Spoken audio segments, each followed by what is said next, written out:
Hello, everyone, and welcome back to another episode of the Deep Penetration Podcast. My name is Danny, and today we're diving into a topic that is crucial, but often it's kind of just swept under the rug, right? And that is discrimination in the gay dating scene. And the title of this video is The Ugly Truth About Discrimination in the Gay Dating Scene. So make sure you subscribe to the podcast and all of my other platforms if you want to hear more content like this episode. I will provide you with all the information in the description of the episode, including information on my free gift. You are not going to want to miss out on it. It is the ultimate guide to dating for gay and bisexual men. I also offer a free discovery call for anybody that is serious about coaching and kind of wants to give it a go, right? If you've never tried coaching before. So make sure you check that out. All right. So before we get started, I wanted to share a quick story with you guys that really opened my eyes to the level of discrimination that is prevalent within the LGBTQ plus community. So when I first jumped on that cute little app, you all know the one that I'm talking about, the Brink app, I wasn't sure what to expect. I was in my early 20s, and it was my first time joining an app that was intended specifically for gay men. One of the first things I remember seeing was this guy's profile. It was a faceless profile, of course, that had a description that read, "No blacks, no Asians, no Latinos." Look, I understand that people have their preferences, right? But this was obviously discrimination. I would experience this multiple times over the years. And to be honest with you, it usually was from individuals that would utilize the term preferences as this guise to hide their blatant racism and discrimination. Now, I want to be very clear here, right? This episode is not about like hyper focusing on how racist the community is and how discriminatory everybody is. No. I think that there is already enough divisiveness. I think there's already enough hatred and frustration in the world. What this episode is about is education. Right. So if you are somebody who is active in the LGBTQ plus community, if you are somebody who's stepping into the community, if you are somebody who decided to step out of the community, this is something that I find to be an important subject to talk about and needs to be talked about. But I want to ensure that it's being done in a more educational and respectful manner than like let's hate on this kind of situation. Right. So here's the thing. I already know that this is going to be a hot button topic for a lot of people who are listening to this. But again, I just feel like it's important. I just feel like we need to talk about this. So whether you are someone who has experienced discrimination or are someone who has perpetuated discrimination, this episode is intended, again, to educate, to shed some light, and to help open the lines of communication so that we can have a productive conversation about it. So we need to start with the difference between a preference and discrimination so we can set the expectations early on. A preference, in case you don't understand or know the definition or any of those things, right? A preference is your personal likes or your inclinations towards a person or your partner's attributes or characteristics. Discrimination involves unfair treatment of a person based on characteristics such as their race, age, body type, HIV status, right? And here's where it gets tricky. The technical definition of an attribute is it's a quality, feature, or characteristic that is inherent or ascribed to someone or something, right? So if a preference is your personal likes about a person's attributes or characteristics, and an attribute is a quality, a feature, or a characteristic, is it not fair to say that, let's say, a person's height or their eye color or their hair color or their body shape would be a preference if you choose to not date them because, let's say, they're 5'6", short king like me. I'm a short king. That wouldn't be discriminatory based on that definition, correct? Wrong. Simply put, a person's inability to appreciate an individual's attributes or characteristics beyond their height is discriminatory. So if you are unwilling to see past a person's height, their skin color, their eye color, or any other attribute, that is discrimination, right? A preference has flexibility to it. You may prefer someone with curly hair, but if their intelligence, their sense of humor, and their overall aesthetic is something that you connect with, and you are willing to see past the, straight hair, that is a preference. You are not intentionally and willfully excluding someone based on inherent traits that they do not necessarily have any control over. Discrimination reinforces negative stereotypes, which perpetuates a harmful bias and a societal prejudice, right? It devalues people. It makes them feel less than or inferior. So why don't we take a minute to identify some of these, right? So let's start with racial discrimination. Now, many people say that they have preferences, but when those preferences systematically exclude entire races, it's a problem, right? Profiles blatantly stating no Asians, no Blacks, no Latinos, or any other race perpetuates harmful stereotypes and biases. And it's important to understand that these exclusions are more than just personal tastes. They reinforce societal prejudice. Another aspect is tokenism and fetishes. I always mess up this word. I cannot say it for the life of me. Hold on. Fetishization. Yay. Fetishization. Fetishization. That sounds so wrong, but I know that it's right. Fetishization. Anyways, people from certain racial backgrounds are treated as exotic objects, right? Rather than individuals. And this kind of behavior reduces people to basically stereotypes, which is incredibly dehumanizing. So for example, the stereotype that all Black men have a huge penis, or that Asian men all are very submissive, or that Latino men are super fiery in the bedroom and all that stuff. And look, while some of these things may ring true for certain individuals, it does not apply to that specific community, race, or culture as a whole. And it's something that I think that we really need to understand as a community. There's also ageism, right? The gay community often places a high value on youth, which leads to a lot of older gay men feeling invisible or feeling unwanted. And this kind of youth-centric culture can create significant self-esteem issues for older individuals who feel pushed out of the dating scene entirely, right? And to be honest, this specific issue it's more nuanced, right? Personally, I have worked with many individuals who love dating older men and others who prefer men around their age or younger. So if you find yourself more naturally attracted to people closer to your age, this can be defined as a personal preference. But where it becomes discriminatory is when your preference is expressed in a way that is categorically excluding older individuals and perpetuates a negative stereotype, right? So an example of that would be a profile that reads, no one over 40.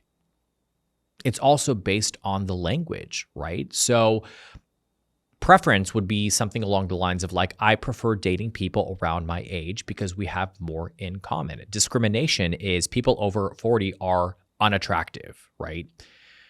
Basing a person's level of attraction on a number, in my opinion, it can be discriminatory depending on how it's expressed, depending on how it's communicated, and depending on that individual's mindset when it comes to it, right? So now I want to talk about body shaming and size discrimination. And the reason why I make that face is because generally across the board, I think any conversation that is had around discrimination, any conversation that is had around race, it's always a tricky conversation to have because you want to navigate the conversation in a way that is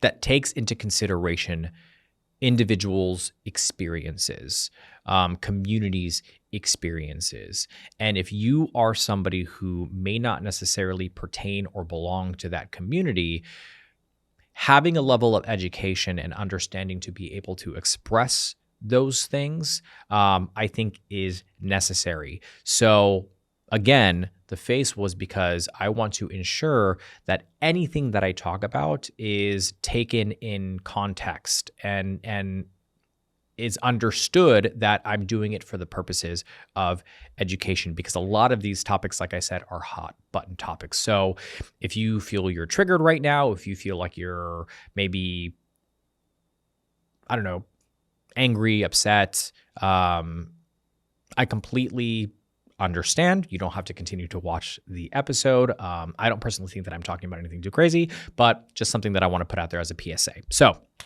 let's talk about body shaming and size discrimination. There is immense pressure to have a fit, muscular body or to have this kind of slim, boyish figure. And those of you who don't meet this ideal often face harsh judgment, right? I can honestly say, and this is me being totally candid, before we even shot this, I was wearing a shirt where I felt my belly did not look the best. You can ask Ray, the videographer here who's sitting here. True story, right, Ray? Yep. See? And I was like, oh, let me change my shirt. And I buttoned my shirt up because I was like, oh, I don't know if I look the greatest, right? So I think as much as we may talk about it and as much as we may work through some of the insecurities that are attached to aesthetic, it still affects us. It still affects me, right? I'm pretty comfortable in my body. I'm pretty comfortable with who I am as a person. I don't think that I'd be sitting here in front of a camera, putting myself out to the on the internet to face criticism and judgment if I wasn't pretty comfortable in myself. But there are still things that I'm like, oh, I could work on that or that could be better. And I have to take a step back sometimes and ask myself, why am I thinking that? Is that because I genuinely believe that I could look better, or is it because I feel the pressure of needing to conform to this body aesthetic that is required to be liked or popular within the gay community, right? So I say all that because I can relate to this topic, right? I can relate to what it is that I am talking about. Fat phobia in general is rampant. With overweight individuals being marginalized, right? Or just outright rejected. And this obsession with this particular body type can severely impact people's mental health, right? And their self-worth. My entire life, I have been stick skinny. And I am not saying this because I want to be like, I've been skinny my whole life. No, that's not what this is about.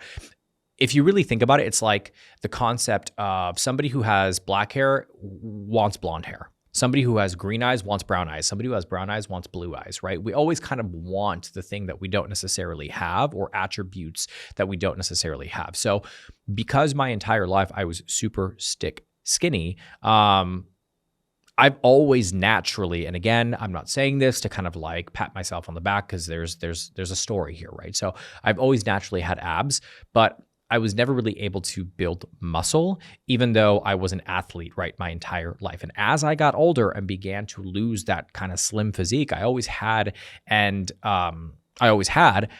I noticed it came with far more rejection, right? I can remember connecting with a random person on Grindr, having a conversation, and then when it came to time to exchange body pics, I would get blocked as soon as I sent over a photo. And here's the thing. I wouldn't consider myself to be overweight by any means, right? And even if I was, so what? It is what it is. I was, however, out of shape by my own standards and apparently by other guys' standards as well. So I found myself sucking in my belly in photos, learning what angles looked the best and playing with light so that I would appear slimmer than I actually was. And here's the thing. I understand that fitness is a priority and a way of life for people. And for some of you, it is a necessity to maintain your mental health or to manage underlying conditions. For some of you, it is purely based on aesthetic and wanting to look good naked, which is also completely fine, right? But choosing a partner based on how many abs they have or how large their biceps are, in my opinion, is a little narrow visioned, right? Are those things hot? Of course, yes, they look great. But if you overlook someone who fits everything you are looking for simply because they don't have abs, you are doing yourself a disservice. And once again, remember the difference between a preference and discrimination. So if you exclude everyone who doesn't look like Chris Hemsworth naked, you are discriminating. I mean, who wouldn't want to see Chris Hemsworth naked? But you know what I'm saying. Moving on. Because if not, I can go down a total rabbit hole that I'm not wanting to go down right now. Weird segue, but we are going to talk about discrimination when it comes to HIV status, right? And serophobia, right? So there is still a significant stigma around disclosing your HIV status. And despite the advancements in understanding HIV, so for example, undetectable equals untransmutable, right? So U equals U, in case you don't necessarily know the lingo. There are still outdated views that persist, right? And this stigma creates an environment of fear and shame for those living with HIV, making it challenging to form open and honest connections with people. Another critical issue is discrimination against femme guys, right? The devaluation of femininity within the gay community is honestly, it's disheartening, right? The mask for mask culture promotes this idea that being masculine is superior, and it marginalizes those who are more feminine. This can lead to a lot of internal conflicts and shame for men who do not fit that like mask dom mold. And here's the thing. I can talk about this in another video, but there's historical context here, right? There's a reason for why there is a preference for mask or the mask for mask culture. It started in the 70s, and if you look at a lot of the marketing and the advertising back then in the 70s and the portrayal of gay men, the community at the time took these masculine stereotypes of like biker dudes and cowboys and all of that stuff and adopted that into the culture, right? The gay culture. So if you watch pornos from like the 1970s, so sorry, Ray, but if you watch pornos from the 1970s, it's a lot of very hyper masculine dudes, right? Dudes that are wearing their flannel shirts completely open with their hairy bodies and their muscles. And like, so over a period of time, that kind of becomes ingrained in the fabric of the culture. But over time, it also has a negative impact in regards to people feeling free to express themselves as they are. So if you are somebody who considers yourself to be more feminine or embraces more effeminate behaviors, that can be a struggle sometimes, right? The necessity to live up to this masculine standard can put a lot of pressure on you, can put a lot of pressure on somebody. And again, I get it, right? There's a certain allure to it. There's a certain sexiness and mystery to it. We talk about, and I've talked about being bullied by straight guys and this deep desire to dominate straight guys, to get my power back and to feel equal or above. So there's a psychological element to it as well. But I digress. I can totally talk about that in another episode. And I can provide some context in the description down below of the mask for mask culture that I'm talking about. So anyways, lastly, let's talk about socioeconomic discrimination, right? Economic status can greatly influence dating prospects and preferences. Classism can create barriers. And obviously, I'm not talking about classism in the context of like back in like the 14 and the 15 and the 1600s, where it's like, you had to be royalty to be able to marry into royalty and all that stuff. That's not what I'm talking about. But I'm talking about gaps in wealth, right? And these things can create barriers, with some people feeling pressure to display wealth or success to attract a partner, right? It's kind of like the peacock, where you got to show off your feathers, and those feathers is your Porsche and your mansion and your, Cartier bracelet and your Rolex and, all that stuff. This materialistic expectation, it can be harmful and it can be unrealistic, right? Because if you really look at a majority of the population, specifically in the United States, there's a very, very, very small percentage of individuals that are actually wealthy within the United States. So the question then becomes, what can we do about all of this, right? And I wanted to give you some ideas or some strategies for change. So things that I've kind of thought about, things that I've contemplated, conversations that I've had with people, research that I've done, right? So I think the first one is awareness and education. Educate yourself on, let's say this. Educate yourself and others about these kinds of issues, right? So awareness is the first step towards change. The second thing here is inclusive language, right? So use inclusive language in your profile and your interactions, right? Because words do matter. A lot of people may think that they don't, but they do. There's a quote from Harry Potter that I think about, and it's Dumbledore who says it. And I can't remember the exact quote, but he says, words are our most inexhaustible source of magic, capable of inflicting harm and remedying it. I think that's the quote. Yes. I'm a bit of a Potterhead, so I'm kind of proud of myself that I was able to kind of read that out. I might have missed a couple of things here, but generally speaking, or the reason why I'm bringing that up is because words are very powerful, right? They can inflict harm, and they can also remedy that harm. So being inclusive in your day-to-day actions and words is a great way to start, especially if it's something that you have not taken into consideration. The third thing is support and solidarity, right? So stand up against discrimination and support other people. A united community is a stronger community at the end of the day. And the question becomes, how can you differentiate between a preference and discrimination? So I wanted to do this exercise with you guys, right? So this is something that we can do together. And for example, if you were doing a coaching session, these are the kind of things that we would do, where we would sit down, we would talk about an exercise, and we would do it together, and we would kind of go through the process and what your thoughts are and what my thoughts are and all of those things. But anyways, step one, list your preferences, right? So I want you to write down a list of qualities or characteristics you prefer in a partner, and I want you to be 100% honest, okay? Step number two, I want you to reflect on each one of those preferences. So for each preference, I want you to answer the following questions. The first question is, why do I have this preference to begin with, right?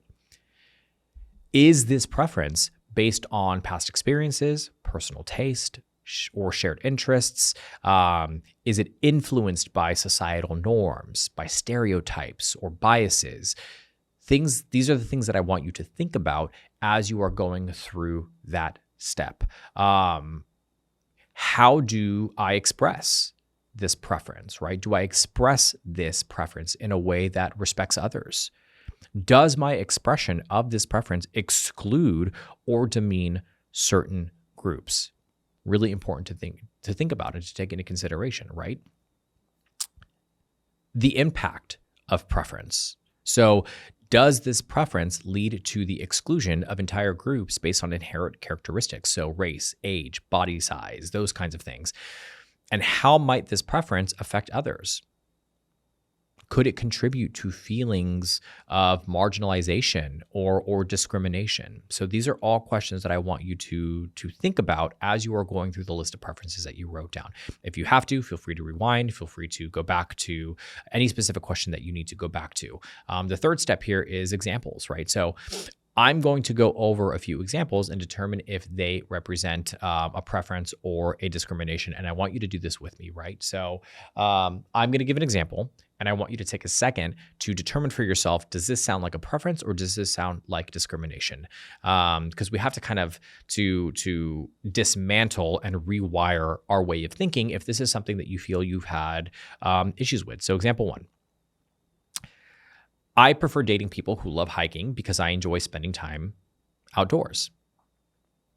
Do you think that that's a preference, or do you think that that's discrimination?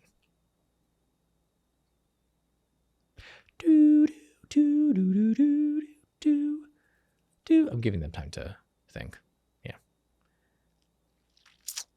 So this is a preference, right? It's a preference based on shared interests and activities. It's not exclusionary or demeaning in any way. So example two, no Asians in a dating profile.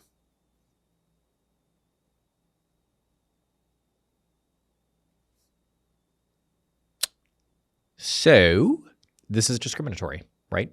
It explicitly excludes an entire racial group, reinforcing harmful and stereotypes and biases, right? Example three. Okay, I got one. I tend to be attracted to people within my age range because we have similar life experiences. Ooh, curveball. What are we thinking? Is it a preference? Is it discrimination? What is it? It's a preference, right? It is based on a personal attraction and shared experiences without demeaning older or younger individuals. And the last one is no one over 30 in a dating profile. I think at this point we can come to the conclusion that one is discriminatory for sure. It categorically excludes a whole group of people based on their age. And technically, we're talking about ageism here when it comes to that one. Step number 4, I want you to adjust and reflect based on the analysis, right? So let's consider some of the following adjustments that we can make. And I want you to reflect on these things. So you want to adjust your language. So modify how you express your preferences to ensure that they are inclusive and respectful. For an example of this would be, instead of saying no one over 30, you can say, I enjoy dating people who are in a similar life stage as I am. I also want you to challenge biases, right? So reflect on any biases or stereotypes that may influence your preferences. That's really, really important. Consider broadening your perspective and being open to connections beyond your initial preferences. The third thing is focus on values. Prioritize values and compatibility and shared interests over superficial attributes, because at the end of the day, all those superficial attributes are going to go away with age. Listen, baby, we all age. The skin doesn't stay as tight as it once was. Everything goes south. Yes, there's things like Botox and plastic surgery and all of those things, but it's a temporary solve, right? It's not going to stop the aging process. So I want you to focus on qualities like kindness, humor, ambition, rather than just physical appearance or age. Step 5 is continued practice, right? So repeat these exercises periodically to make sure your preferences remain respectful and non-discriminatory. Regular reflection helps to maintain an inclusive and open-minded approach to dating. All in all, it's essential to reflect on our behaviors and make conscious changes when it comes to maybe patterns of behaviors or thought processes that we have that are not necessarily the healthiest. So let's strive for a community where everyone feels valued and included. And for those of you who want to dive deeper, I will include some resources in the notes for more reading, right? Or support if that is what you are looking for. Thank you so much for tuning in to the Deep Penetration podcast. If you found this episode to be helpful, please make sure you are subscribing, sharing, and leaving a comment down below. Hope you guys are having a wonderful day, and I'll see you guys in the next video.